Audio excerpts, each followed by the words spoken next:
안녕하세요. DJ 현희입니다. 오늘의 사연 시작해 보겠습니다. 여러분은 구원을 받아 빛을 본 적이 있으신가요? 저는 절 구원해 준 사람한테서 인생이 송두리째 뒤흔들리고 말았습니다. 그래서 이렇게 사연을 보내게 됐으니 부디 끝까지 들어주세요. 안녕하세요. 저는 파출부 일을 하고 있는 50대 여성인데요. 저는 손가락을 총 6개만 갖고 태어났어요. 그래서 태어나자마자 버려진 것 같았어요. 고아원에서도 서열이 있잖아요. 저는 항상 서열 꼴찌였어요. 가끔 후원해 주시는 분들이 고아원에 봉사를 오면 제 또래 애들은 다 가서 아양 떨고 그랬는데 저는 그러지도 못하고 항상 구석에 처박혀 있었어요. 그냥 구석에 서 있었던 것이 아니라 항상 뒷짐을 지고 고개를 숙이고 있었는데요. 그러니까 어느 날은 후원자분 중 한 분이 다가와서 이런 식으로 물어보셨어요. 아가, 너는 왜 거기 혼자 있는 거니? 낯가려서 그런 거야? 이름이 뭐니? 맨날 손을 뒤로 하고 서 있던데 설마 벌 서고 있었던 거야? 이렇게 물어보길래 저는 아무 말도 못하고 고개만 숙이고 있었어요. 그러다가 다른 애들이 몰려와서 제 손이 이상하다는 소리를 하는 거예요. 어떤 애가 강제로 제 손을 끌어다가 보여주니까 그 후원자분이 깜짝 놀란 얼굴로 서 있다가 결국 다른 아이들이 있는 쪽으로 가셨어요. 그럴 때마다 마음이 참 아팠죠. 그렇게 고통스러운 생활이 늘 반복되고 있었어요. 그렇게 고통스러운 상황이 늘 반복되고 있었어요. 아침에 일어나서 밥을 먹고 청소를 하고 다른 아이들과 놀아야 했지만 저는 항상 혼자였어요. 제 손가락이 다른 아이들과 다르다는 이유만으로 저를 피하고 놀리지 않는 아이가 없었거든요. 친구들이 항상 이런 식으로 소리치면서 저를 못살게 굴었어요. 야, 너는 왜 손가락이 그렇게 생겼냐? 진짜 괴물 같다. 너는 평생 입양 못 가고 여기서 지내겠네. 누가 너 같은 걸 데려가겠냐? 아이들이 놀리기 시작하면 정말 도망가고 싶어졌죠. 제 자신이 정말 괴물인가 하는 생각이 들수록 제 자존감이 점점 더 낮아져 갔어요. 고아원 원장님은 항상 바쁘셨고 저에게 신경 써줄 시간은 없었죠. 제가 결국 참다 못해 원장실을 찾아가서 힘들다고 말하니까 원장님이 이러셨거든요. 너도 다른 애들처럼 잘 지내면 안 되겠니?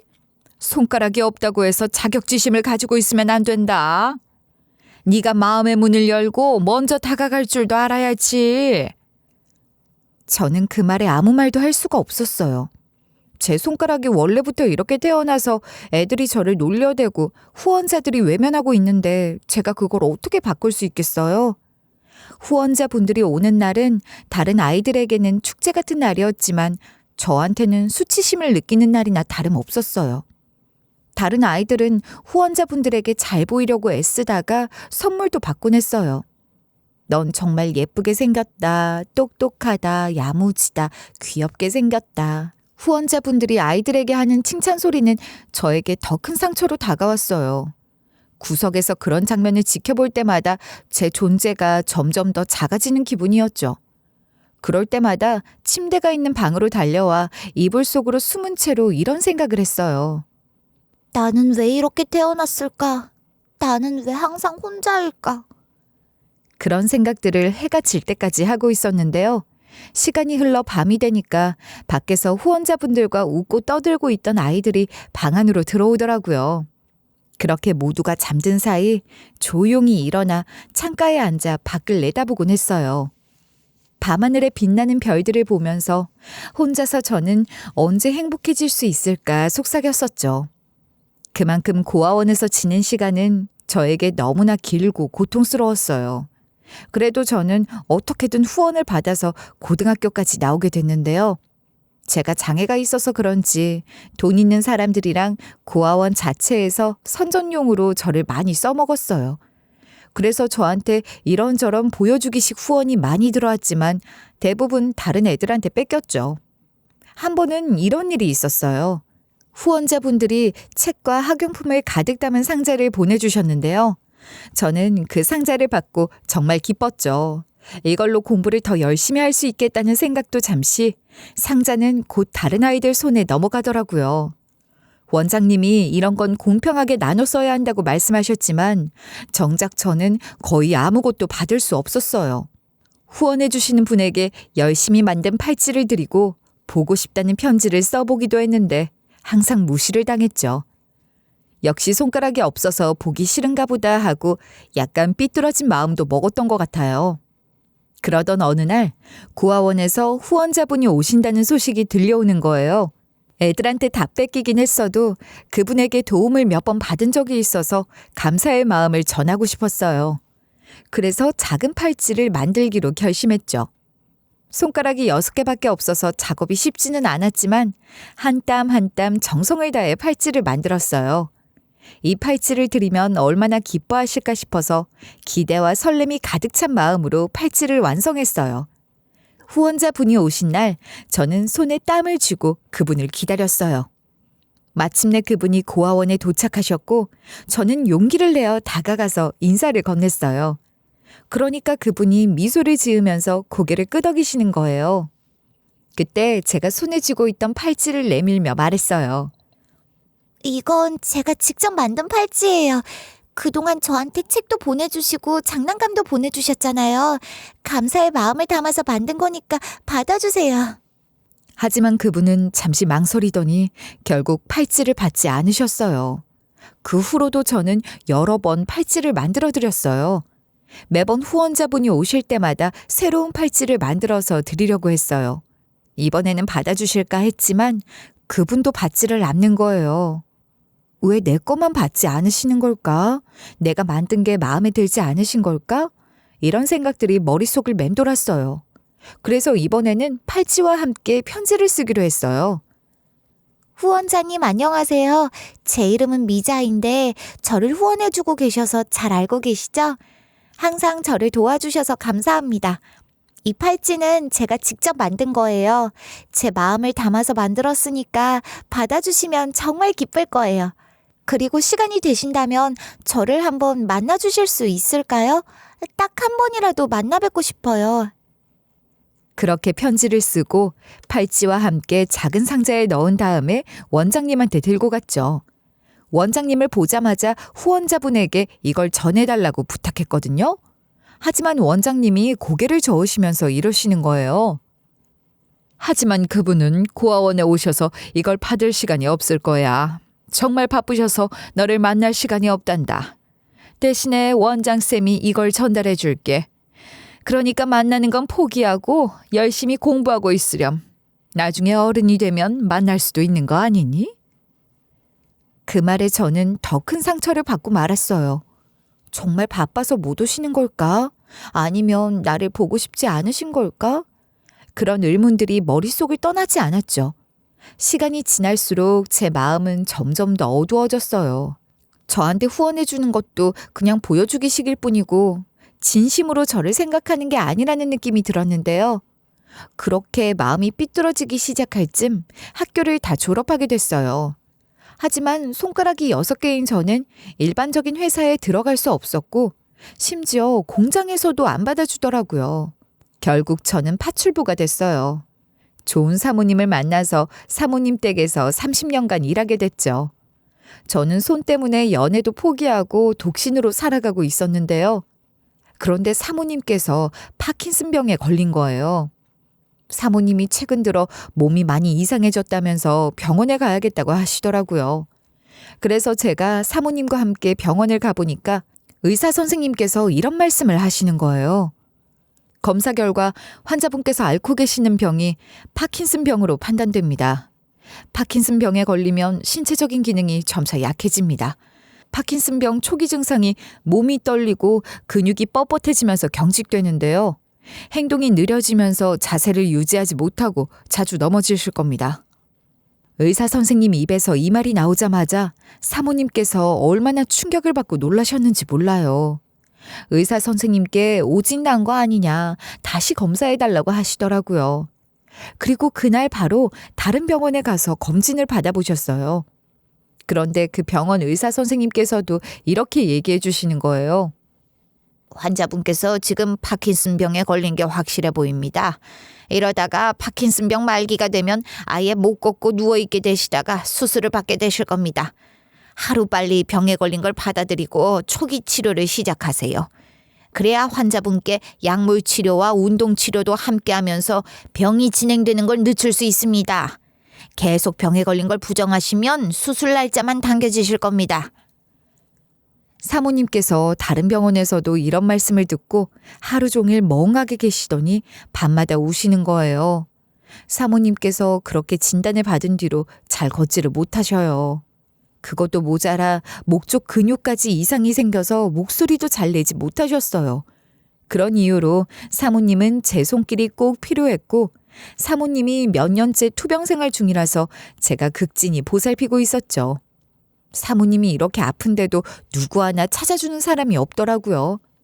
사모님을 오랫동안 지켜봤는데 엄청 고독해 보이셨어요.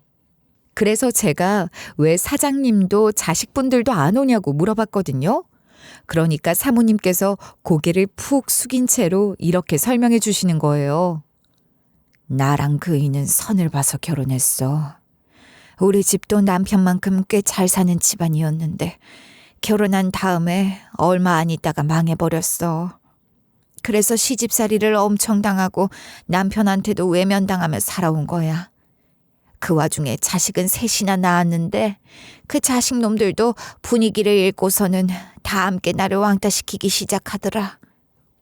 저는 사모님이 하시는 말씀이 진짜일까 싶었거든요.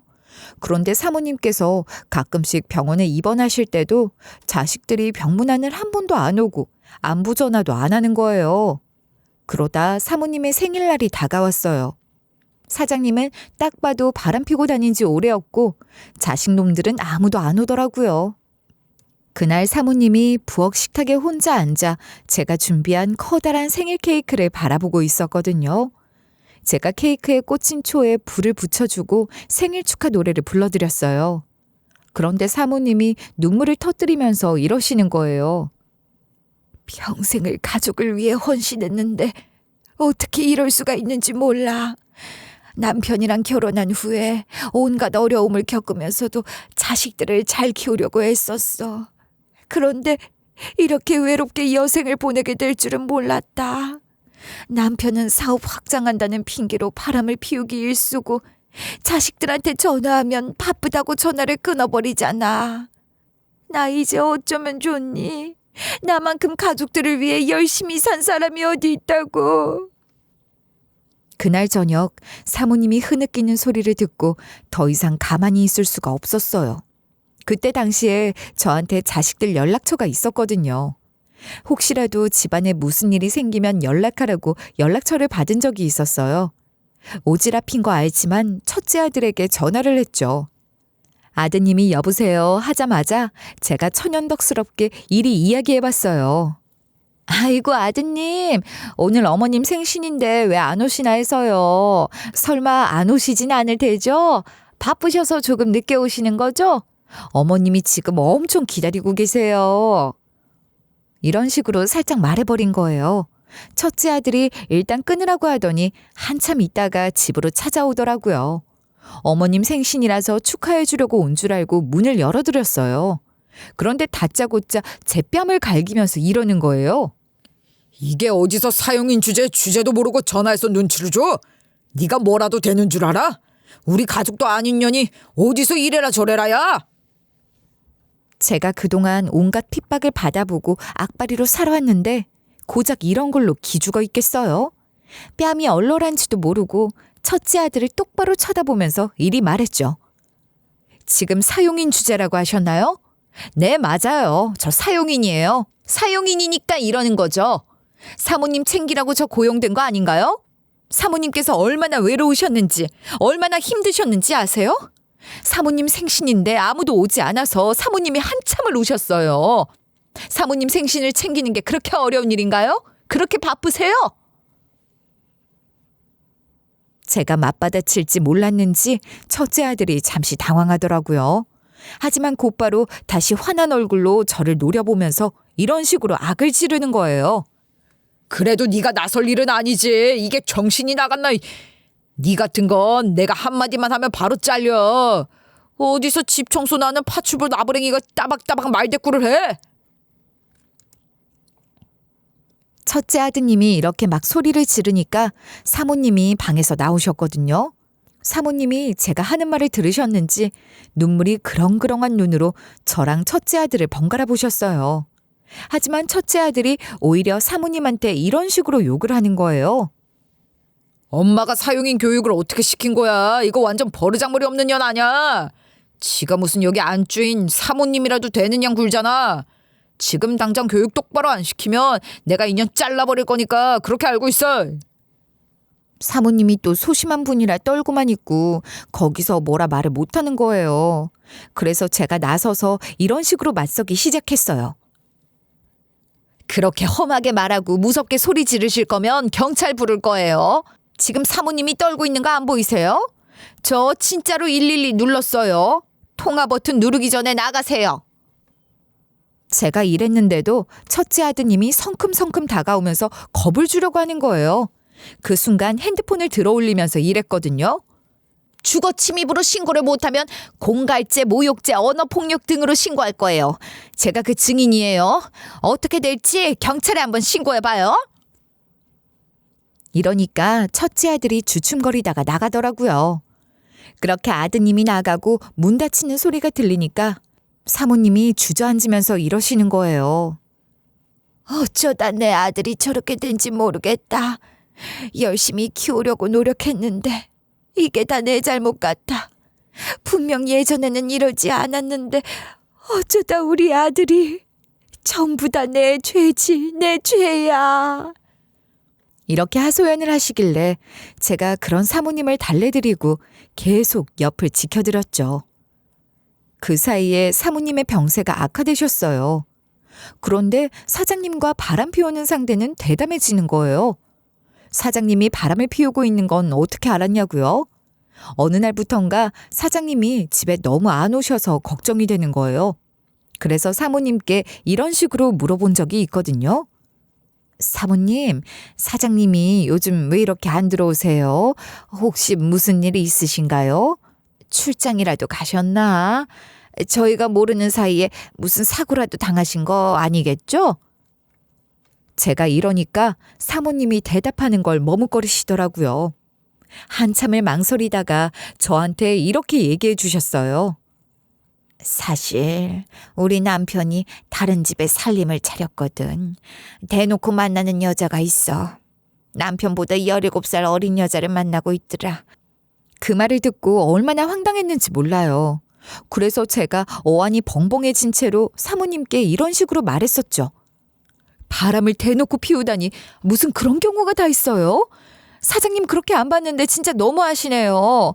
정말 점잖고 좋으신 분인 줄 알았는데 그런 분인 줄 몰랐어요. 그날 사모님께서 씁쓸하게 웃으시기만 하고 화제를 돌리셨는데요. 그런데 사장님만 그런 게 아니라 상간녀가 하는 짓이 정말 어마어마하더라고요. 갑자기 도어락 누르는 소리가 들려서 나가봤더니 모르는 여자가 들어오는 거예요. 그래서 제가 너무 놀라서 이런 식으로 물어봤어요. 어? 누구세요? 비밀번호는 어떻게 알고 누르고 들어오신 거예요? 사모님이랑 아는 사이세요? 사모님한테 들은 말이 없는데 사모님이 알려주신 건가요?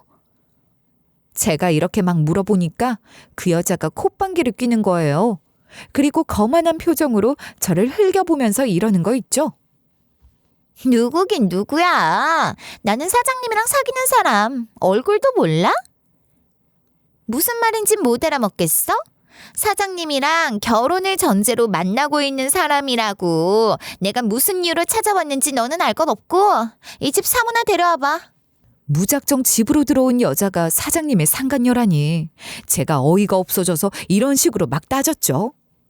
네? 그게 무슨 소리예요? 제가 사장님이 바람 피우는 상대도 알고 있어야 하고 그 사람을 안주인 취급해줘야 하나요?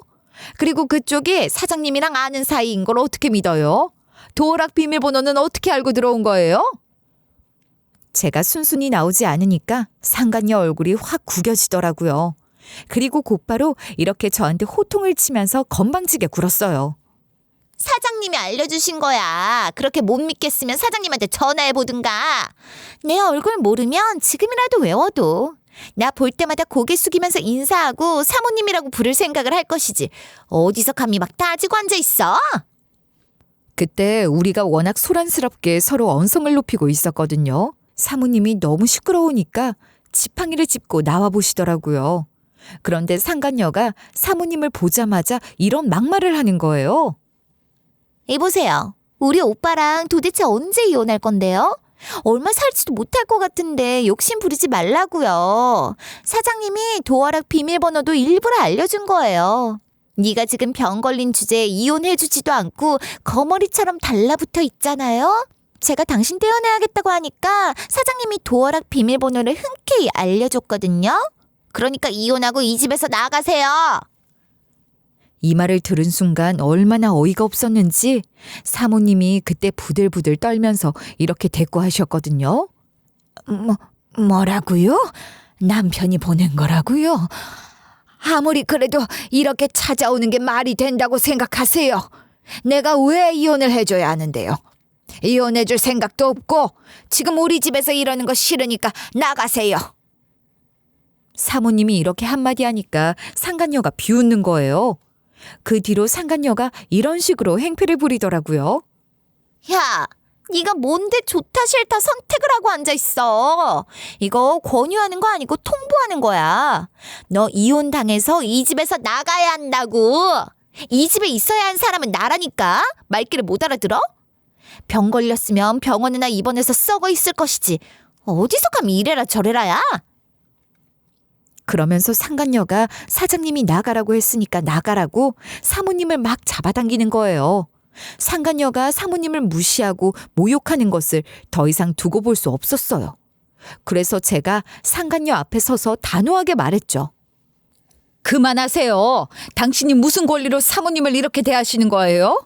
여기는 사모님 집이에요. 당신이 사는 집이 아니잖아요. 이 집 명의 사모님이랑 사장님 공동 명의로 되어 있어서 이거 주거 침입죄로 성립될 수도 있는 거 아세요? 그러니까 지금 당장 나가세요. 제가 사장님이 그나마 집에 들락날락할 때 얼핏 들은 말이 있었거든요. 사장님이 세금을 조금이라도 덜 내려고 이 집을 공동 명의로 해놨대요. 그런데 상간녀가 제 말을 귓등으로도 안 듣고 이러는 거예요. 사용인 주제에 어디서 감이 나서? 너 같은 게 무슨 권리로 나한테 명령 지리냐고. 야, 말해봐. 내가 왜 나가야 하냐고. 내가 사장님과 결혼을 전제로 만나는 사이라고. 이제 곧 사장님이랑 결혼해서 이 집 사람 될 거라니까. 내가 여기 안주인 되면 너부터 자를 거야. 아니다. 안 자르고 너 노예 취급하면서 일 시켜야겠다. 와, 순간 분노가 치밀어 오르더라고요. 그래서 제가 소금을 한 바가지 퍼와서 뿌리기 시작했어요. 그러니까 상간녀가 어푸어푸 거리더니 허우적거리면서 이러는 거예요. 지금 뭐 하는 짓이야? 그만해. 사장님 부를 거야. 지금 네가 이런 짓 저지른 거 알면 우리 오빠가 가만히 놔둘 것 같아? 상간녀가 이러면서 조금씩 뒤로 물러서는 거예요. 제가 그걸 따라다니면서 계속해서 소금을 뿌렸어요. 그만하라고 제 머리채를 잡으려는 상간녀의 손을 피하면서 이런 거짓말을 했죠. 우리가 싸우는 사이에 사모님이 이미 경찰에 불렀거든요. 주거침입죄로 고소할 거니까 변호사 선임할 준비나 하세요. 이런 식으로 으름장을 놓으니까 상간녀가 결국 포기하고 나갔어요. 사모님이 마음이 약하셔서 그런 수모를 당하고 나니 이런 고민을 하시는 거예요. 이미 살 날이 얼마 안 남았는데 이혼할까? 남편이랑 이혼하면 위자료도 받을 테니 그 돈으로 어디 병원에 계속 입원해 있으면서 사는 게 나을 것 같다. 사모님이 잔뜩 주눅든 채 이런 말씀을 하시니까 가슴이 너무 아프더라고요. 그래서 제가 이런 식으로 극구 말려보기도 했죠. 사모님, 지금 무슨 말씀하시는 거예요? 남 좋은 일 하지 마세요. 그러면 사장님이랑 상간녀 저것 원하는 대로 해주는 거예요. 절대 이혼해주지 마세요. 제가 이렇게 설득하니까 사모님이 생각을 좀 해보더라고요. 그러다가 한숨을 푹 쉬시면서 이런 대답을 하셨어요. 그래, 네 말대로 좀 버텨볼게. 어차피 이혼해봤자 나만 쫓겨나는 꼴이잖니. 이 집이라도 지키고 있으면서 그것들 속이라도 뒤집어 놔야지. 하지만 이런 결심을 하기 무섭게 사모님께 점점 불길한 일들이 생기기 시작했어요. 그러다가 시간이 흐르면서 사모님 상태가 안 좋아졌거든요. 사모님이 음식을 쉽게 넘기지 못하시고 계속 기침을 하시는 거예요. 이러다 사모님께 큰일이 생기지는 않을까 싶더군요. 파킨슨 병으로 쉽게 사망하지는 않는다고 들었는데요. 그래도 걱정이 되니까 얼른 119를 불러서 병원으로 가봤어요. 그런데 의사 선생님께서 사모님을 검진해보고 이러시는 거예요. 환자분께서 목 주변의 증상이 빨리 발견됐는데 시간이 흐르니까 흡인성 폐렴이 오셨습니다. 흡인성 폐렴에 걸리면 음식을 삼키거나 물을 마실 때 식도에서 걸려 넘어가지 않으실 거예요. 음식물이 기관지와 폐로 들어가서 질식하게 되실 수도 있으니까 지금부터 입원하셔야 합니다. 그 말을 들은 순간 눈물이 나기 시작했어요. 사모님이 점점 제게서 멀어지는 기분이라 의사 선생님 앞에서 이렇게 반응하고 말았죠. 어쩐지 사모님께서 초반에 목소리가 잠기거나 작아지시더니 또 혀가 굳어져 발음이 어눌해지고 입과 턱이 떨리시더라고요. 그러면 사모님께서 살 날이 얼마 안 남았다는 말씀인가요? 제가 이렇게 물어보니까 순간 정적이 흐르기 시작했어요. 결국 의사 선생님께서 고개를 끄덕이면서 이러시는 거예요. 그럴 가능성이 높습니다. 파킨슨 병은 신경계에 영향을 주기 때문에 이러한 증상이 계속 나타나다 마지막을 맞이하게 될 수 있습니다. 일단은 입원 치료를 좀 해보죠. 의사 선생님께서 이렇게 말씀하셔서 사모님께서 입원을 하셨고 제가 걱정스러운 마음으로 지켜보았죠. 사모님께서 식사할 때마다 사례가 잘 걸리고 가래가 심해지시는 모습을 보면서 얼마나 불안해했는지 몰라요. 의사 선생님께서는 사모님의 상태를 계속해서 점검하면서 각종 방법을 다 써보셨지만 상황은 나아지지 않았어요. 마지막쯤엔 의사 선생님께서 제게 이런 이야기를 해주시더라고요. 환자분의 폐렴이 더 악화되고 있습니다. 지금은 음식물 섭취가 어려우니 정맥 주사를 통해 영양을 공급해드리겠습니다. 그 말을 들으면서도 저는 희망을 잃지 않으려고 했어요. 병원에 계속 입원하면서 여러 방법을 쓰면 사모님께서 좋아지지는 않을까 긍정적으로 생각해 보려고 했죠. 하지만 시간이 지나면서 사모님의 상태는 점점 더 나빠졌어요. 어느 날 사모님이 작은 목소리로 저를 부르면서 이렇게 말씀하시는 거예요. 지금 내 곁엔 남편도 자식놈들도 없는데 너라도 이렇게 옆에 있어줘서 정말 고마워. 네가 없었으면 난 진작에 하늘 날아갔을 거야. 네가 있어서 그나마 살았던 것 같다. 사모님께서 힘없이 이야기하시는 걸 듣고 울컥했죠. 제가 그때 간신히 눈물을 참으면서 이리 대답했었는데요. 아니에요, 사모님. 제가 여기 있는 게 당연한 거예요. 사모님이 저한테 잘해주신 걸 생각하셔야죠. 조금만 더 힘내세요. 사모님이 마음 굳게 먹고 좀만 버티면 나아지실 수 있을 거예요. 제가 이렇게 사모님을 달래드렸는데 결국 사모님의 증상이 급격하게 심해지기 시작했어요.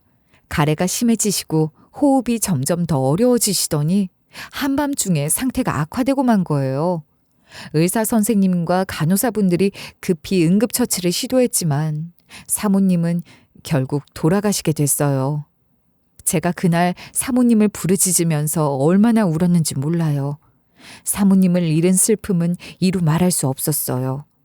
병원 복도에 앉아 눈물을 흘리고 있으니까 그동안 사모님과 함께한 시간들이 떠오르더라고요. 사모님께서 저한테 해주셨던 좋은 말씀들과 제가 옛날 이야기를 털어놓을 때마다 위로해 주셨던 순간들, 그리고 그 따뜻한 미소까지 전부 다 잊을 수가 없었어요. 이렇게 좋으신 분이 사장님이랑 상간녀, 자식들보다 먼저 가시다니. 여기서 더 화가 나는 게 사모님께서 장례 절차를 밟게 됐는데 장례식을 지키는 사람이 저뿐이었어요. 심지어 사장님의 바람 상대가 사모님 장례식에도 찾아온 거예요. 절 보자마자 뭐라 했는지 아세요? 상간녀 그것이 저를 똑바로 쳐다보면서 이러는 거 있죠? 드디어 이 집 본처 죽었냐?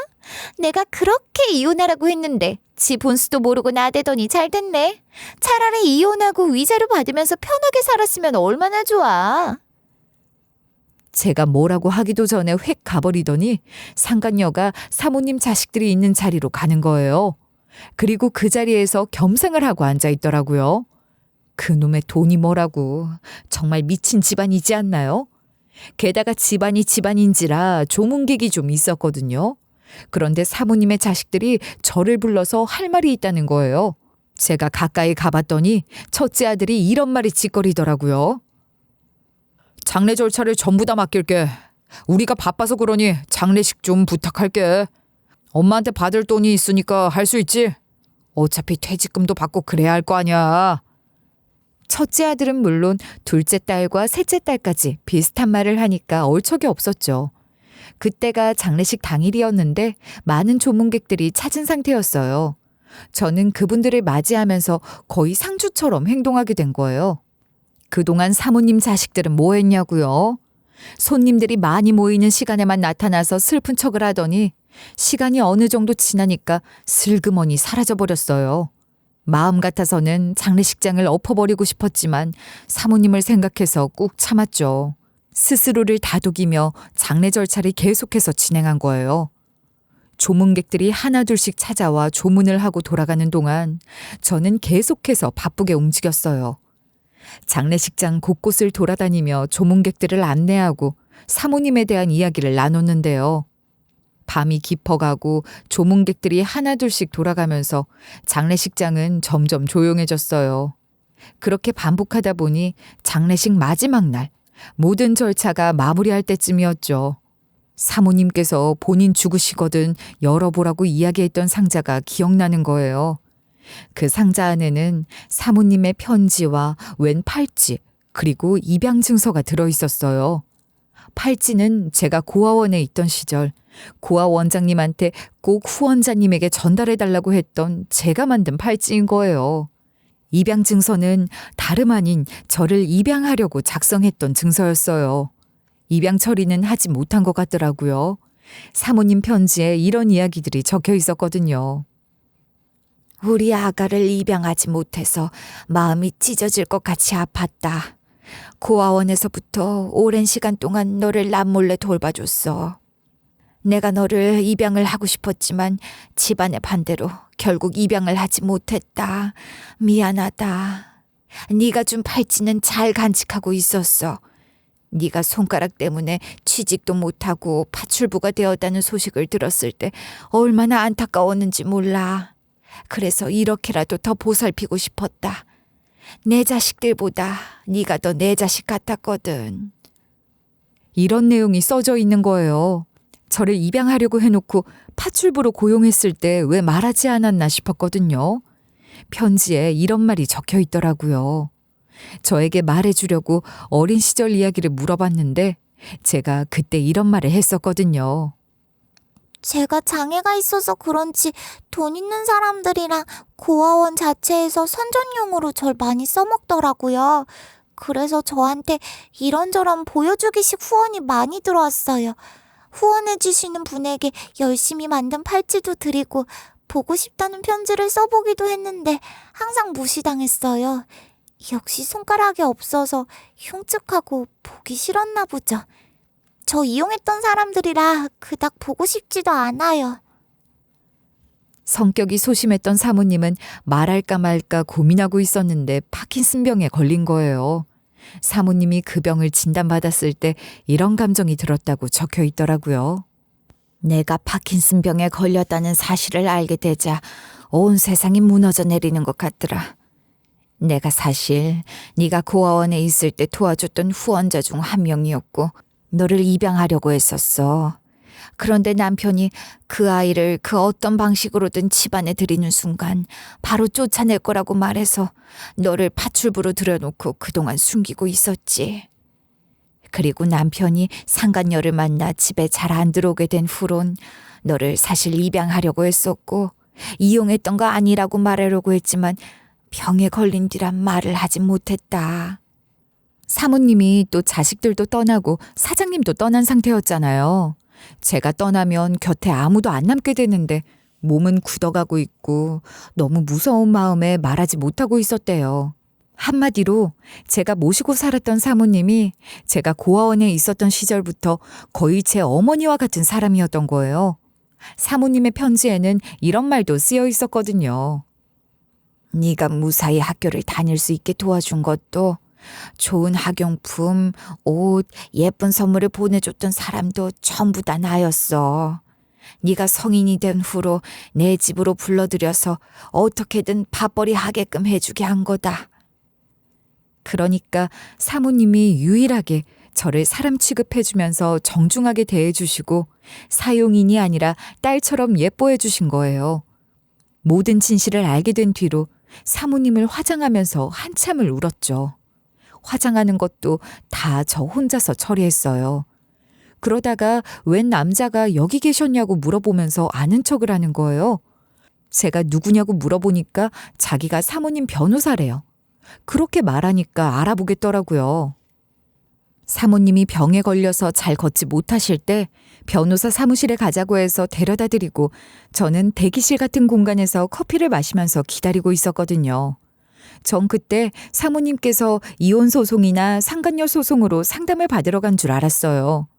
제가 뭐 때문에 변호사를 보러 가자고 한 거냐고 물어봤는데 이야기를 안 해주시더라고요. 그런데 변호사가 저한테 건넨 걸 보고 나니까 사모님께서 저 몰래 무엇을 했는지 알 수 있었죠. 제가 그걸 보고 경악을 하고 있으니 변호사가 믿을 수 없는 말들을 해줬거든요. 변호사님께서 도대체 무슨 이야기를 했고 이 뒤에 무슨 일이 있었는지 아세요? 사모님의 장례 절차가 끝나고 저택으로 돌아가자 가족들이 다 모여 있는 거예요. 상간녀가 어느새 그 가족이 된 듯 같이 앉아 있었어요. 그리고 초인종 소리가 들리고 인터폰을 확인해 보니까 변호사길래 제가 문을 열어줬죠. 변호사가 집 안으로 들어와 이런 식으로 사모님의 유언을 말해줬어요. 지금부터 사모님이 돌아가시기 전에 남긴 유언을 말씀드리겠습니다. 이 유언은 법적으로 공증을 받은 거니까 주의 깊게 잘 들어주세요. 여러분도 이제야 알게 됐죠? 사모님께서 변호사 사무실을 찾아간 건 유언 때문이었던 거예요. 그 와중에 상간녀가 낄낄거리면서 이런 말을 씨부리더라고요. 별 볼 일 없는 여편네가 쓸데없는 데서는 확실하네. 지가 뭐라고 유언까지 남기려고 변호사를 고용한 거야? 재산도 없는 년이 무슨. 자신만만하게 이러더니 변호사가 하는 말을 듣고 바로 표정이 굳어버리더라고요. 변호사 입에서 흘러나온 사모님의 유언이 이 정도로 충격적이었거든요. 사모님께서 사망보험금의 수혜자를 김미자 씨로 해놓으셨습니다. 그동안 사모님이 김미자 씨를 애틋하게 생각하시면서 입양하려고 했었고 사모님을 보살핀 사람은 김미자 씨니까 주는 거라고 하셨습니다. 그리고 사모님께서 저한테 그림을 3점 남겨주셨다는 거예요. 생전에 사모님이 그림을 참 좋아하셨거든요. 게다가 사모님이 고아원의 후원도 정기적으로 하시는 마음씨 착하신 분이었잖아요. 그래서 몇십 년 전부터 재능이 있지만 가난한 화가들의 그림을 몇 개 사주시곤 했었어요. 그런데 시간이 몇십 년이 지나니까 그중에 몇몇이 좀 유명해진 것 같더라고요. 그래서 몇 개는 기증하시고 나머지 3개는 갖고 계셨어요. 저는 물론 사장님이랑 자식들까지 이 사실을 알고 있었는데 변호사님이 이런 말을 해주시는 거예요. 사모님께서 최근에 유명해져서 가격을 가늠하기 힘들 정도로 가격이 오른 그림 3개까지 남겨주셨는데요. 이것도 김미자 씨에게 넘기셨고 김미자 씨 마음대로 해도 된다고 말씀하셨습니다. 그리고 사모님의 생전 전 재산이 담긴 통장도 김미자 씨에게 드릴 겁니다. 사모님께서 이 통장에 든 돈이 퇴직금이라고 이야기해 주셨습니다. 이러시면서 저한테 통장을 넘겨주시는 거예요. 통장에 든 돈을 확인해 보니까 정말로 30년간 일한 정도의 퇴직금 정도더라고요. 자식들, 상간녀, 사장님이 모두 다 이럴 순 없다고 하면서 난리가 났어요. 하지만 사모님이 자식들이 사모님의 유언에 반발할 수 없는 무언가를 만들어 놓았죠. 아니나 다를까 자식들이랑 상간녀가 말도 안 되는 말들을 쏟아내더라고요. 심지어 첫째 아들이 저한테 손가락질까지 해대며 이런 망언을 하고 있었어요. 이거 말도 안 돼. 변호사를 통해 작성된 거라고 해도 믿을 수가 없어. 변호사한테 돈 먹여서 거짓으로 유언장 조작한 거 아니야? 우리 가족도 아닌 것이 어딜 찾아와서 나대고 있어. 내가 지금 당장 저것들을 고소하든가 해야지. 이런 식으로 박박 우겨대길래 제가 변호사와 눈을 마주쳤어요. 그러니까 변호사가 제 눈빛을 알아봤는지 고개를 끄덕이며 서류 가방에서 노트북을 꺼내드는 거예요. 그리고 노트북에서 영상 하나를 재생하더라고요. 사모님이 자식들이 유언을 거스르지 못하도록 확실한 증거와 법적 장치를 마련해 두신 거죠. 사모님은 변호사와 상의해서 유언장을 작성하는 과정에서 몇 가지 중요한 조치를 취해 두셨어요. 그중 가장 핵심적인 것은 유언장에 첨부된 사모님의 영상 메시지였는데요. 사모님이 건강이 상대적으로 좋았을 때 변호사의 도움을 받아 영상을 촬영하셨던 거였어요. 영상에서 사모님이 이렇게 말씀하시더라고요. 아들아, 그리고 우리 딸들, 이 영상을 보고 있을 때쯤 나는 아마도 이 세상에 없을 거야. 내가 이 영상을 남기는 이유는 내가 마지막으로 남긴 유언을 확실하게 하기 위해서란다. 유언장만 남긴다면 너희들이 분명 조작된 거 아니냐고 길길이 날뛸 게 뻔히 보이거든. 나는 내 마지막을 돌봐준 우리 미자에게 보험금과 그림 그리고 얼마 안 되는 전 재산을 남기기로 했다. 미자가 아니었으면 더 일찍 이 세상을 떠났을 거야. 너희들이 병문안도 안 왔고 연락 한 통 없었으니 불만은 없을 거라고 생각한다. 아버지가 상간녀를 만나든 말든 신경 쓰지 않고 아버지를 옹호해왔던 거 다 알고 있어. 그래서 내가 가장 힘들 때 곁에 있어준 사람에게 보답하는 것이 옳다고 생각했단다. 이 유언은 변호사를 통해 남긴 거라 너희들은 내 유언을 반박할 수도 없을 거다. 이 영상 메시지는 사모님의 변호사 사무실에서 촬영됐더라고요. 영상 속에서 변호사와 직원들이 마지막으로 나와서 증인으로 참석한 거라고 말해주는 거예요. 이 영상은 사모님의 자발적인 의사에 의해 제작되었음을 확인되었다고 이야기해주고 끝이 났어요. 이 영상이 사모님의 유언장과 함께 법적으로 인증받아 유언의 효력을 높인 거예요. 그리고 사모님은 자식들이 사모님의 의지를 거스르지 않도록 각종 증거를 남겨두셨는데 그중 하나가 사모님과 자식들 간의 문자 메시지 기록이었어요. 그것도 변호사가 사모님 폰을 공개하면서 전부 다 보여주더라고요. 사모님이 보낸 문자 내역을 보니까 사모님이 병세가 악화되기 시작한 시점부터 자식들에게 지속적으로 뜻을 전달하셨던 거예요. 사모님이 첫째, 둘째, 셋째 누구 할 것 없이 이렇게 문자를 보내셨는데요. 너희들이 나를 부모같이 생각하지도 않고 상간녀를 부모로 생각하는 모양인데 그러면 내가 너희들에게 남길 것은 아무것도 없을 테니 그렇게 알고 있어라. 그리고 나서 자식들이 보낸 답장을 봤거든요. 자식들이 하나같이 전부 다 사모님이 보낸 문자를 씹었더라고요. 게다가 첫째 아들이 보낸 답장을 보고 얼마나 억장이 무너졌는지 몰라요. 첫째 아들 놈이 사모님께 이런 식으로 답을 보냈었거든요. 어머니, 갑자기 문자로 뭐라고 하시는 거예요? 어차피 남길 것도 없을 텐데 뭐하러 그러시냐고요? 어머니가 갖고 있는 것 중에는 탐나는 건 한 개도 없네요. 어머니도 차라리 아버지가 이혼하자고 할 때 얼른 위자료 받고 이혼하시지, 미련하게. 이런 식으로 싸가지 없게 굴었더라고요. 자식들이 진짜 멍청한 게 그림들에 대해서는 하나도 생각해보지 못한 거예요. 그런데 만약이라도 제가 혼자 그 그림들을 챙겨가면 트집 잡힐 게 뻔해서 사모님이 이렇게 철저하게 유언을 남겨놨던 거죠. 이 메시지 기록은 사모님이 변호사에게 전달해서 유언장과 함께 증거로 보관되고 있었던 거예요. 결국 사모님이 마련해둔 이 모든 준비와 증거들 덕분에 자식들은 사모님의 유언에 반발할 수 없었어요. 자식들이 사모님의 유언에 따라 사모님의 유품을 저한테 넘겨주었죠.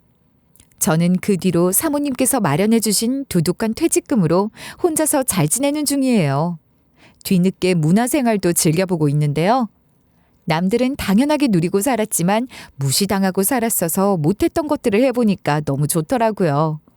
그러다가 사모님의 자식들이 갑자기 저를 찾아온 거예요. 초인종 소리가 들려서 나가보니까 첫째 아들이랑 둘째 딸, 그리고 셋째 딸까지 전부 다 있어서 깜짝 놀랐어요. 그래서 그것들을 위아래로 훑어보면서 이리 물었거든요. 뭐예요? 제 집 주소는 어떻게 알고 온 거예요? 무슨 이유로 이렇게 찾아온 거냐고요? 뭐 돈이라도 달라고 공갈하게요? 제 뒷조사라도 했어요? 제가 이러니까 자식들 셋이서 서로 눈치를 살피더라고요. 그러다 첫째 아들 놈이 쭈뼛거리면서 이런 말을 씨부리는 거 있죠. 사모님 짐을 다 뒤져서 그쪽 이력서를 찾은 다음에 거기에 적혀있는 주소를 보고 온 겁니다. 아버지도 상간녀한테 된통당해서 알거지가 됐어요. 상간녀가 사장님이랑 결혼하자마자 경제권을 가져가더니 사기꾼 말에 홀라당 넘어가서 사장님 재산을 탕진했거든요. 그리고 나서 도망가는 바람에 집안 분위기가 너무 안 좋아요. 저희들도 아버지 재산 믿고 일하지도 않고 막 살았던 게 후회가 되더라고요. 저희가 이제 땡전 한 푼 없거든요. 다른 것도 아니고 어머니가 남기신 유산이니까 조금만 떼주실 수 있나요? 그림이라도 좀 돌려주세요. 그 그림들이 지금 가격이 장난 아니게 올랐는데 제가 미쳤나요? 그래서 제가 헛웃음을 지으면서 이렇게 비아냥댔죠. 지금 뭐를 달라고요? 사모님이 주신 그림을 달라는 거예요? 절대 안 줄 건데요. 우리 사모님 살려낸 다음에 상간녀랑 사장님 싹 다 데리고 가서 사모님한테 용서 받고 오면 생각해 볼게요. 그러니까 자식들 얼굴이 사색이 되어가는 거예요. 첫째 놈이 억울하다는 듯이 다급하게 이러더라고요. 아니 사모님을 살려내서 용서를 받고 오라니요. 그걸 어떻게 해요? 지금 저희가 어머니 편을 안 들고 아버지 편 들었다고 이러는 거죠? 첫째 놈이 후회하고 있다고 제발 한 번만 봐달라고 하는데 안 믿겨지더라고요. 궁지에 몰리니까 이러는 게 다 보여서 제가 이런 식으로 빈정대고 말았어요. 잘 아시네요. 그동안 불효한 거 알고 있었으면서 그딴 식으로 행동하신 거예요? 저는 그쪽 사과받을 사람도 아니니까 제가 말한 대로 하든가 알아서 하세요. 이렇게 자식들을 쫓아내고 문을 쾅 닫아버렸어요. 제가 이러니까 그 모자란 것들이 무슨 짓을 저지른 줄 아세요? 그렇게 시간이 한참 지난 뒤에 문자가 와서 봤더니 첫째 아들한테 이런 연락이 왔더라고요. 저희가 어머니한테 사과하려고 상간녀를 찾아다니고 있어요. 그런데 도저히 어디에 있는지 모르겠는 거예요. 일단 아버지한테 어머님 무덤 앞으로 가서 무릎 꿇고 사죄라도 해달라고 했다가 내쫓겼거든요. 저희가 이렇게 노력하고 있는데 좀 봐주시면 안 되나요? 그림 한 점이라도 좀 주세요. 이런 식으로 징징대는 거 보고 비웃어줬어요. 상간녀, 사장님, 자식들 모두 아픈 사모님 나 몰라라고 방치해두더니 벌받은 거죠. 사모님이 돌아가신 뒤로 잘 사는 인간이 단 한 명도 없었거든요. 사장님은 상간녀 때문에 거금을 날렸지. 상간녀는 도망자 신세가 됐지. 자식들은 땡전 한 푼 없어서 빌빌대고 있지. 이것들이 나락으로 떨어진 거 보니까 제 속이 다 시원해지더라고요. 이왕이면 사모님이 살아계셨을 때 이것들이 망했어야 했는데 사모님이 하늘에서 이 모습을 지켜보고 있길 바랄 뿐이에요. 여기까지 제 사연글 들어주셔서 감사하고요. 여러분은 가족이 뭐라고 생각하시나요? 제가 살아보니까 낳아줬다고 해서 다 애틋하고 제 편인 건 아니더라고요. 피가 섞이지 않았더라도 진짜로 제 편이 되어줄 사람. 그게 가족인 것 같아요. 그러니 여러분은 가족이라고 계속해서 당하고 살지 마세요. 사모님처럼 죽어서라도 복수해 주셔야죠. 그리고 또 저처럼 가족이 없는 분들도 외로워만 하지 마시고 믿을 수 있는 사람들을 잘 챙기셔서 행복해지시길 바랄게요.